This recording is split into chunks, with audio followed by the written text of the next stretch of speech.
quando você vai num parque, as pessoas gostam de tomar um banho de cachoeira. E aqui no Parque do Itacolomi não tinha. Então, hoje a gente já abriu a primeira cachoeira. Então, assim, ela já é super visitada, as pessoas podem ir tomar um banho. Então, à medida que a gente for ampliando esse leque, né, quando eu cheguei aqui, a gente tinha 77 seguidores. Hoje a gente já vai completar 5.000.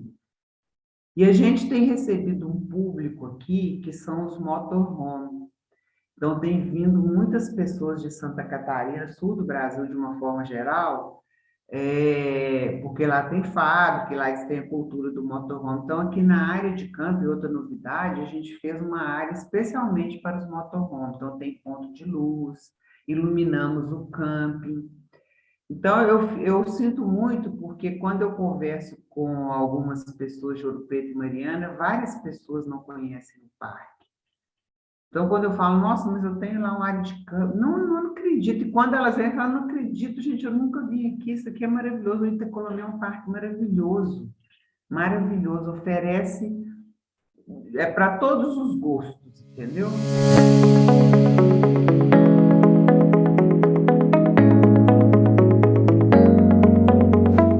Fala pessoal, tá começando mais um videocast da Adapro. Eu sou o Câncer Douglas, diretor criativo e diretor da EGL da Adapro, e estou aqui hoje com o Luiz. Fala, Luiz. Olá, Douglas. É um prazer estar mais uma vez aqui com vocês para falar um pouquinho mais dessa questão de turismo de Mariana. Estou sempre à disposição e eu acho que o papo vai ser bastante agradável. E hoje a gente está aqui sem aquele jeito quadrado das últimas edições. Vamos tentar. Vamos tentar, a gente está tentando ao máximo, fazendo o possível para não passar vergonha com vocês. E hoje a gente está aqui com o Silas Sampaio, diretor do setor de turismo da Prefeitura de Mariana. Fala aí, Silas.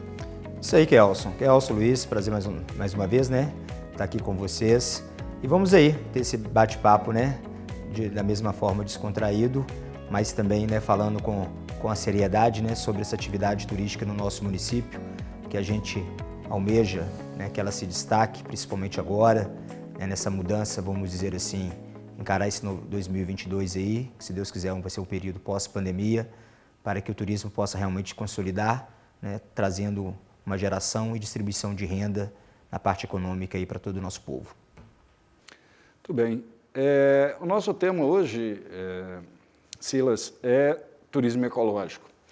E eu queria começar te pedindo que você fizesse uma espécie de uma comparação ou distinção, porque me parece que nem todo mundo consegue enxergar isso, né, e talvez seja interessante esclarecer, entre turismo ecológico e turismo rural, que já foi um dos temas, né, de das nossas conversas anteriores.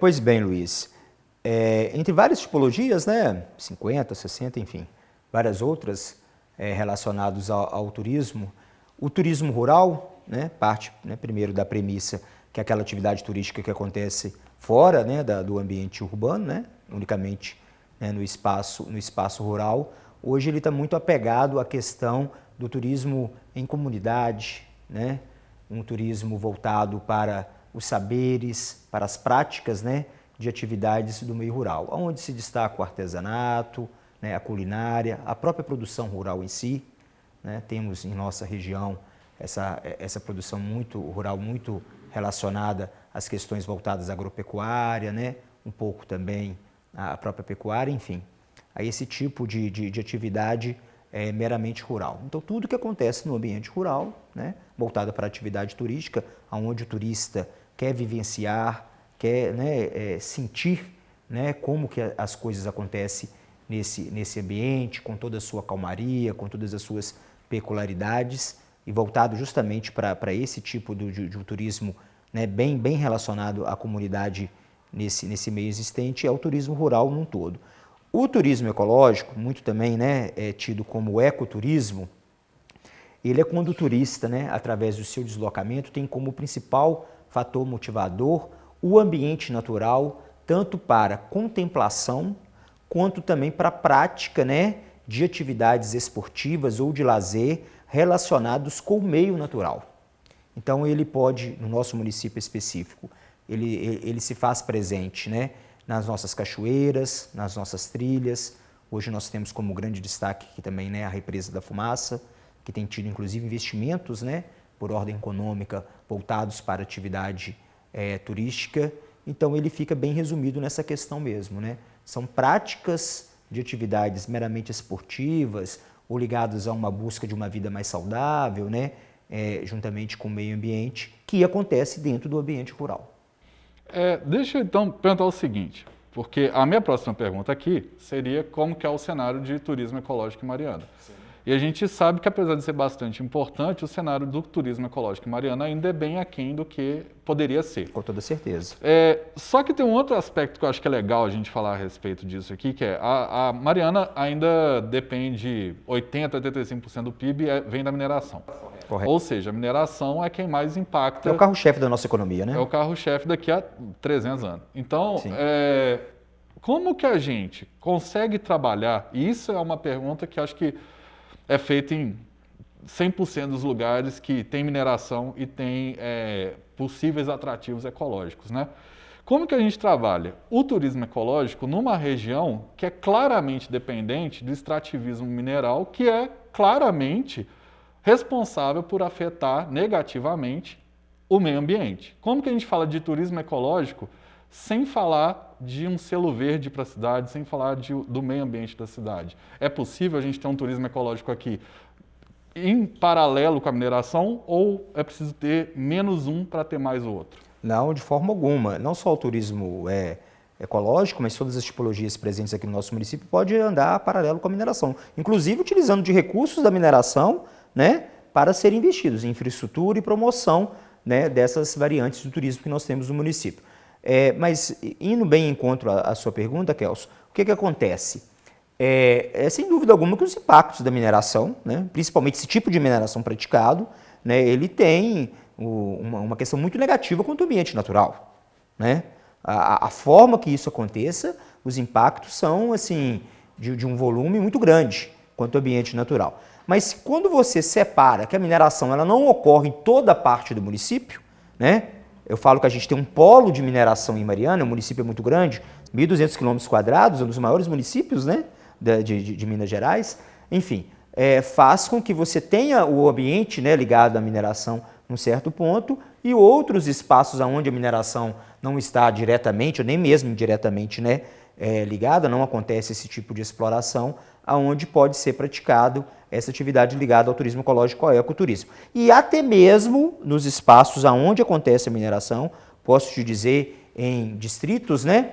Temos aqui bem próximo, inclusive, da sede, como Camargos, como Santa Rita, distritos que estão ali ao pé, né, das companhias, né, que trabalham, das empresas que trabalham mineração, dá também para a gente fazer essa, vamos dizer assim, essa promoção do turismo ecológico. Desde que, com parcerias ligadas a mineradoras, né, a gente sabe que a questão visual, a própria poluição, o tráfego, né, de caminhão, todos, por exemplo, né, de todos os veículos que envolvem a prática da exploração mineral, ela realmente vem totalmente ao desencontro, né, da questão da preservação do meio ambiente. Mas as mineradoras tendo essa obrigação relacionadas também a investimentos em sustentabilidade ambiental, né, em cuidar melhor desses distritos aonde elas operam, e esses distritos têm cachoeiras, têm trilhas, inclusive a grande parte das trilhas ligadas ao mountain bike, né, ao turismo de aventura, que está ligado a essa questão do ecoturismo, ao mesmo tempo, não só da competição, mas da contemplação, da interação com o meio ambiente, dá para acontecer nesses espaços mesmos. É uma questão de junção, né, de meio ambiente, das empresas que exploram e dos agentes que fazem isso acontecer. Ô Silas, deixa eu pegar um trechinho da sua fala para puxar, nem era a minha próxima pergunta não, mas para a gente não perder o fio da meada. Quando você fala nessa convivência, né, da atividade minerária, do turismo ecológico, etc. e tal, a minha pergunta é como resistir ao poderio econômico? Eu vou te dar um exemplo concreto, né? Nós estamos aí em vias de ter em operação, salvo engano, não sei se ainda já está em operação, mas uma outra mineradora que pode vir a se tornar do tamanho da Samarco em pouco tempo. E corre pela cidade que há uma dificuldade muito grande com relação especificamente a trilhas usadas por ciclistas, que têm essa preocupação ecológica porque fazem periodicamente visitas, fazendo limpeza junto, né, de trilhas, etc. e tal. E já teria havido, ao que me consta, eu não me lembro o nome da trilha, é uma trilha de muitas décadas, até onde eu fui informado, que ela já foi deteriorada e que a empresa se nega a fazer ou tem se furtado a fazer uma alternativa.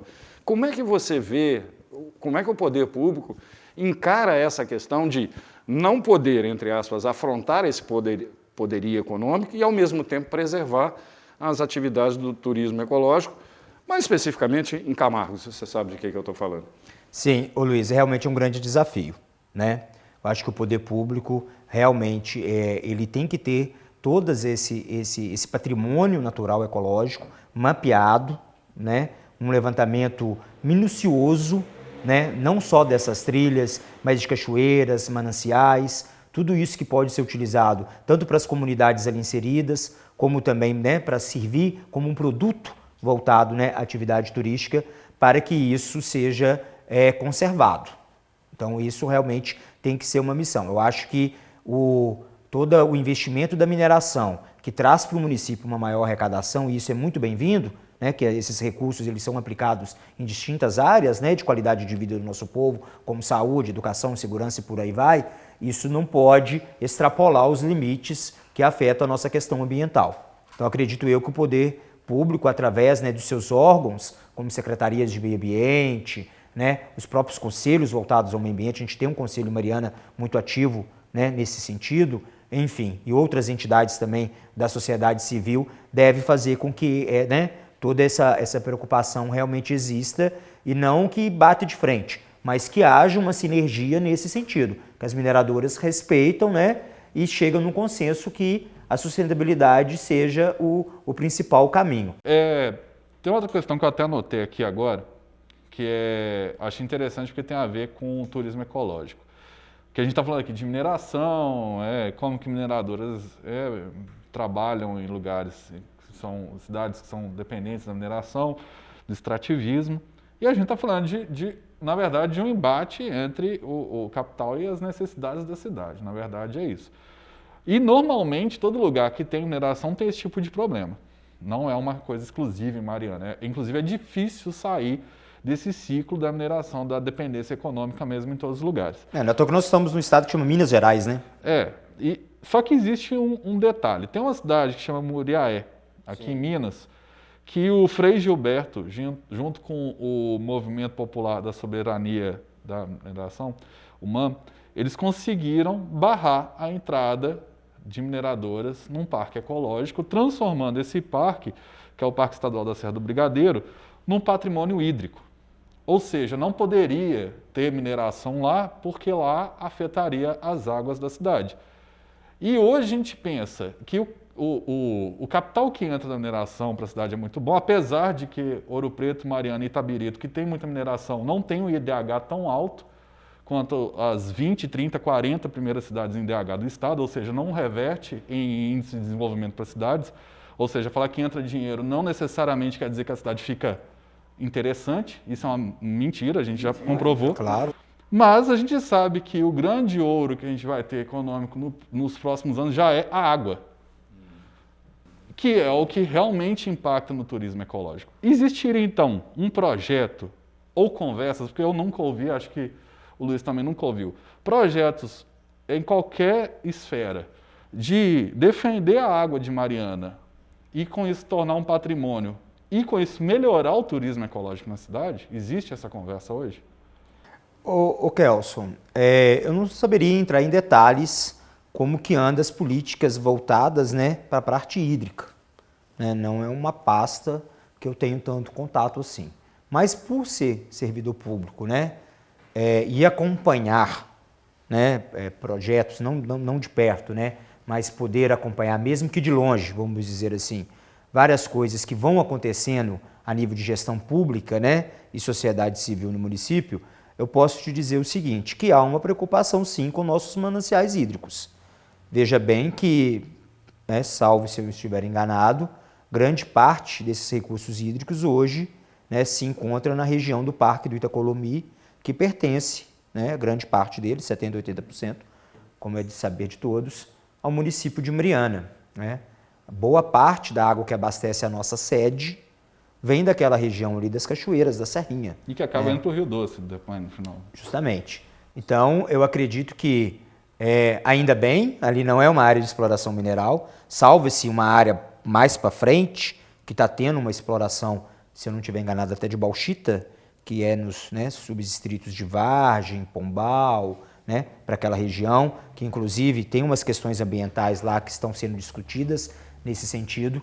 Mas se você pegar aqui a nossa grande riqueza hídrica, aqui próximo à cidade, vamos falar aqui, né, bem próximo aqui ao perímetro urbano, que abastece aqui a nossa sede, vem dessa região, então ali não há essa exploração mineral. Então, assim, a questão das grandes empresas estarem explorando ali e colocar em risco toda, né, esses mananciais, e eu vejo ali como grande diferencial para a Mariana, eu acredito que a médio a longo prazo, realmente havia um investimento para a gente explorar o espaço do Parque do Itacolomi, né, fazer dali um grande parque ecológico, onde o turista possa visitar as belíssimas cachoeiras que tem ali, as trilhas também, e é tão pertinho, né, como vocês conhecem bem, menos de 5 quilômetros aqui do distrito de Passagem, de fácil acesso, né, estrada, enfim, coisas do tipo, não se esbarra na questão da mineração.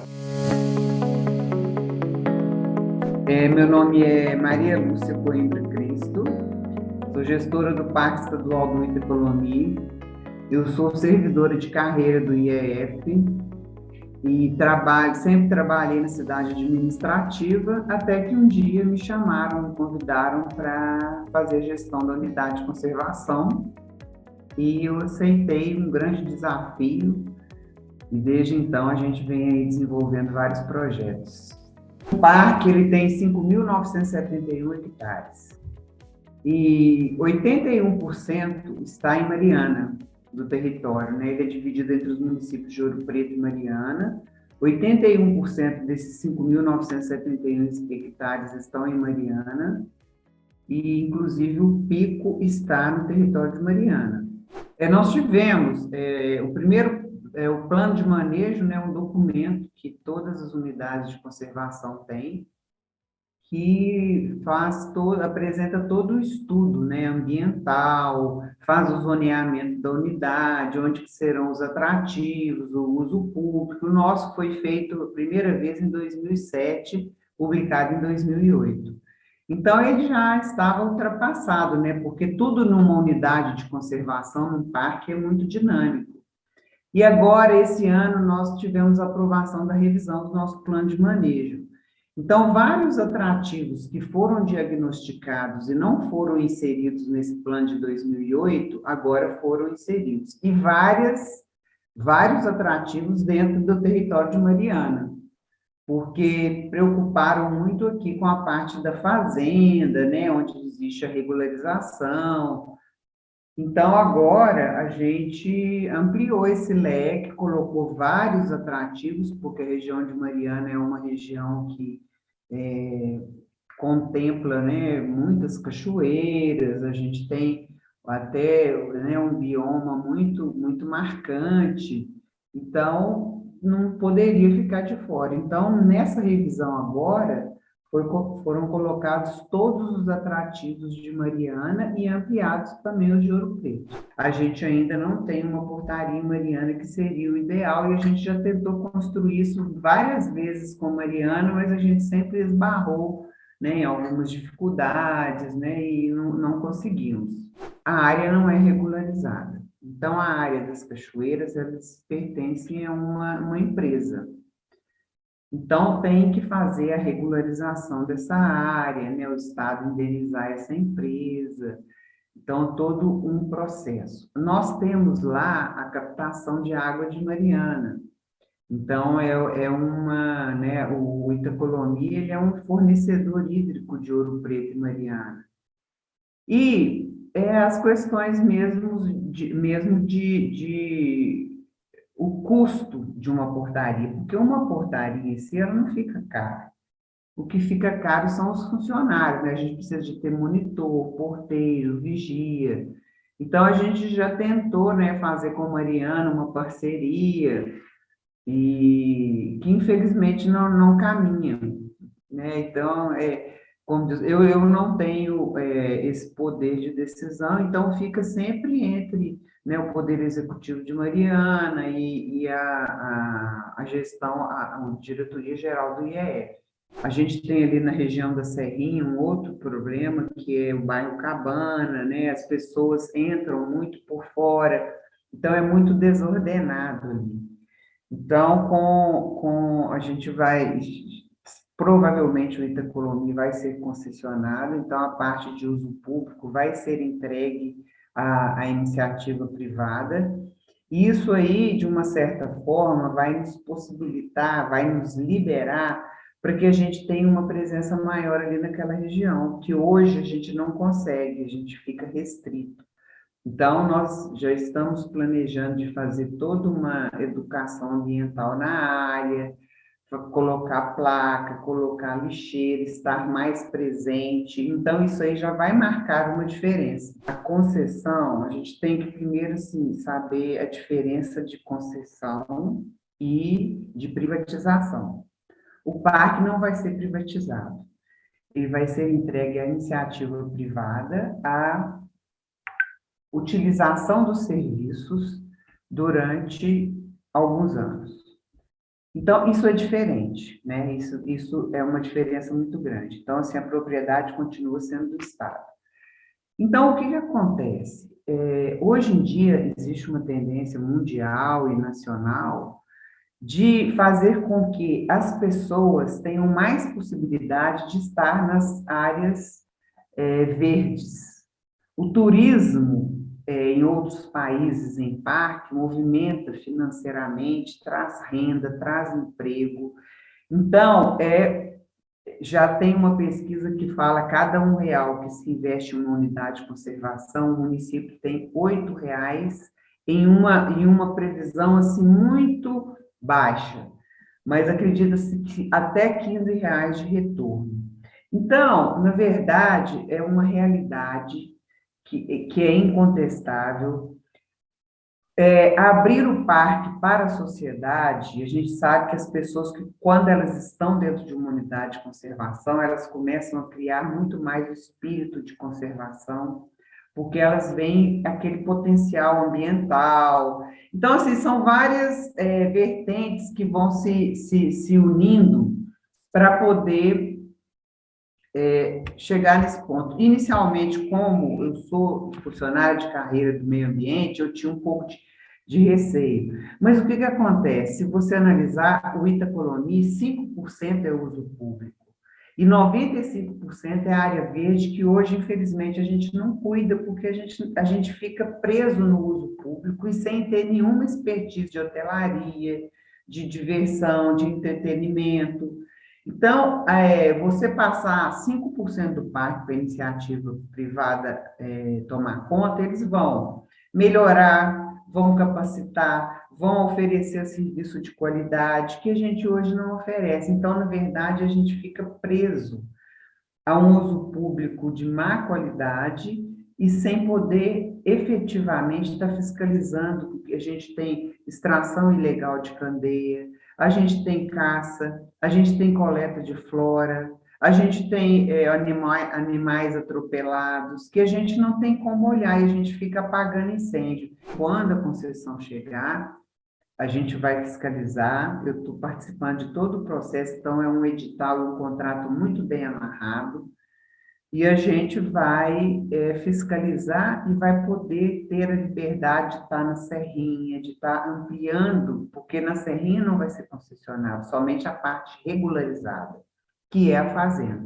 Atualmente, a concessão ela só atua nas áreas que pertencem ao Estado. O que não impede da gente fazer, por exemplo, um contrato de comodato com a empresa e ela nos ceder a gestão dessa área. Então, isso aí é uma possibilidade possível e permitida, legalmente permitida. Então, a gente vai poder, no primeiro momento, vai ser só fazenda, mas se o concessionário vislumbrar, né, que ele tem vai ter um bom retorno na área, quiser investir na área, ele pode, só que desde que tenha esse contrato de comodato, ou então a regularização fundiária da área. Ouro Preto e Mariana, eles ficaram muito presos ao turismo patrimonial. Então, pós-pandemia, você vê que as pessoas, eu tive um aumento muito grande da visitação aqui, porque as pessoas estavam querendo, sabe, sair, poder ir para um lugar, né, que ela pudesse respirar um outro ar. Então, eu acho que tem que ter esse olhar para o ecoturismo, porque se continuar, fazer com que o turista fique mais de um dia em Mariana, que ele não venha só pelo dia. Então, um dia ele vai visitar a igreja, ele vai visitar o museu e vai se preparar para no outro dia ele fazer uma caminhada, estar na natureza, tomar um banho de cachoeira. Então, é você ter a opção, mostrar para ele que não é só isso. E a gente tem aqui muitas possibilidades, né? Então, no nosso plano de manejo, agora a gente incluiu as vias de escalada. Em Mariana, a gente vai ter a trilha Transespinhaço, que é uma tendência também, né, nacional, que são as trilhas de longo percurso. O Itacolomi faz parte da Transespinhaço. Então, são 1.500 quilômetros de trilha. Então, ela sai lá da Piedade, vai até divisa com a Bahia. Isso aí traz o quê? Esse movimento da economia, porque a trilha ela é toda marcada pelos pontos de parada, aquele barzinho ali onde vai falar assim, olha, aqui você vai poder fazer um lanche, você vai poder dormir. Então, isso traz também desenvolvimento para aquelas comunidades, entendeu? Então, tem que ter esse olhar, começar a divulgar, começar a ampliar o olhar para o ecoturismo e oferecer como uma opção. Então, se o turista não sabe que ele tem essa opção, ele vai embora. O ouropretano e o marianense, eles acham assim, o parque é nosso. O parque é nosso, a gente ficou aqui muitos anos e o parque é nosso. E com esse pensamento, eles entram por fora, eles entram por trilhas clandestinas, porque desde a criação do parque até a efetiva gestão do IEF, que foi já na década de 90, o parque ele ficou realmente entregue, entendeu? Então, as pessoas se apropriaram dele. Então, hoje que o IAF faz uma gestão no parque, a gente percebe que esse pensamento ainda está incutido, é uma cultura que foi criada, de que o parque é nosso. Só que o parque não é do ouropretano, o parque não é do marianense, o parque é de toda a sociedade, né? A gente, aqui é uma coletividade, é um bem comum. Então, a gente tem que fazer todo esse trabalho, né, que eu vim fazendo. Então, assim, lá na Serrinha, naquela parte, a gente não tem nenhuma gestão. Então, eu não sei o número de pessoas que entram, a gente não tem esse controle, que a gente vai passar a ter em pouquíssimo tempo. Então, o parque estamos fazendo o manejo de um bike park, vai ser a primeira unidade de conservação que vai ter o bike park. E a gente está buscando, assim, vai ser aqui na fazenda mesmo, mas um bike park que vai passar por lugares muito emblemáticos, muito bonitos dentro do parque, perto das lagoas, e vão ser 5.000 metros de pista, e a gente quer fazer uma pista, a gente está fazendo tudo com recursos próprios, com os próprios funcionários. Eu tenho aqui 2 funcionários que são atletas e que eles fazem muito esse tipo de construção, então eles estão ajudando muito. Então, a gente vai ter esse bike park. Nós estamos, nessa pandemia, a gente descobriu aqui 3 cachoeiras, então a gente vai fazer o circuito das cachoeiras. A primeira foi a Cachoeira do Icó, e vamos chegar até Nossa Senhora dos Prazeres. Então, a pessoa pode, né, passar o dia pulando de cachoeira em cachoeira. Isso aí também é uma grande novidade já para 2022. E a concessão que vai chegar, né? E aí a gente vai ter restaurante, né? Ou umas coisas que o parque ainda, o Estado ainda não consegue. Vai ser muito bom, vai ampliar. E eu acho que a principal novidade é a gente poder, com a chegada da concessão, fazer um trabalho bonito na Serrinha, entendeu? De educação ambiental, sinalizar as trilhas e estar presente, né? E recuperar algumas áreas degradadas. A gente tem muitas áreas degradadas ali naquela região que, infelizmente, as pessoas usam, né, sem nenhuma consciência. Então, eu acho que tem muita coisa para ser feita e vai vir muita novidade por aí.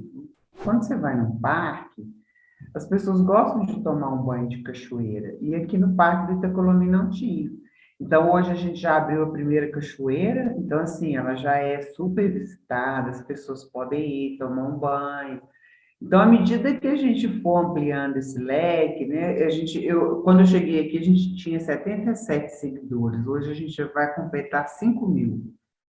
E a gente tem recebido um público aqui que são os motorhome. Então, tem vindo muitas pessoas de Santa Catarina, sul do Brasil, de uma forma geral, porque lá tem fábrica, lá eles têm a cultura do motorhome. Então, aqui na área de campo, e outra novidade, a gente fez uma área especialmente para os motorhomes. Então, tem ponto de luz, iluminamos o camping. Então, eu sinto muito, porque quando eu converso com algumas pessoas de Ouro Preto e Mariana, várias pessoas não conhecem o parque. Então, quando eu falo, nossa, mas eu tenho lá uma área de campo, não acredito. E quando elas vêm, falam, não acredito, gente, eu nunca vim aqui, isso aqui é maravilhoso. O Itacolomi é um parque maravilhoso, maravilhoso, oferece para todos os gostos, entendeu?